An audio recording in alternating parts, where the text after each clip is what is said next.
ஒரு காலேஜ் பொண்ணு அவனுக்கு 15 வருஷம் சீனியரா இருக்கிற ஒருத்தரோட லிவ் இன் ரிலேஷன்ஷிப்ல 2 வருஷமா இருக்கா. நைட்டு 11 மணிக்கு டிவி பார்த்துன்னு இருக்கிறப்போ கட கட கடன் 4 பேர் வந்து கதவை தட்டுறாங்க. பால்கனிக்கு ஓடு, அந்த பொண்ணு குதிக்கிறதுக்கு ரெடியா இருக்குன்னு சொல்லிட்டு இவனுக்கு ஷாக் ஆகி போய் பார்த்தா நிஜமாலுமே அந்த பொண்ணு அந்த மாதிரி தான் இருக்கா. ஓ, இதுக்கான காரணம் என்ன அப்படின்றதெல்லாம் பக்கத்துல வச்சுக்கலாம். டென்ஷன் சீக்கிங் பிஹேவியரா இருக்கலாம், இல்ல இப்படி பண்ணாதான் அவனுக்கு வந்து என்னோட லவ் புரியும் அப்படின்ற ஒரு லாஸ்ட் டெஸ்பரேஷனா இருக்கலாம், இல்ல டிப்ரெஷனா இருக்கலாம். What ever maybe this is an unpopular opinion.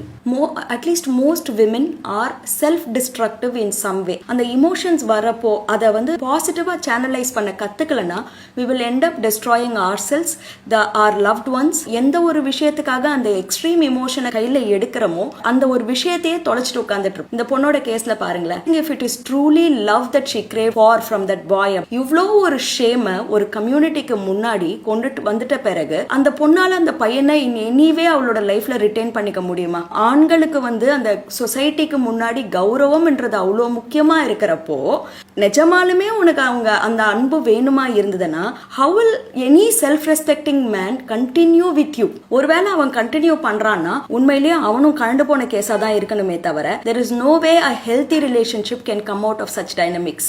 As women நம்ம எல்லாருமே அவேரா இருக்க வேண்டியது நம்மளோட எமோஷன்ஸ் வந்து ஆக்க சக்தியா இருக்கா இல்ல அழிவு சக்தியா இருக்கான்றத நம்ம யோசிச்சு தான் பார்க்கணும்.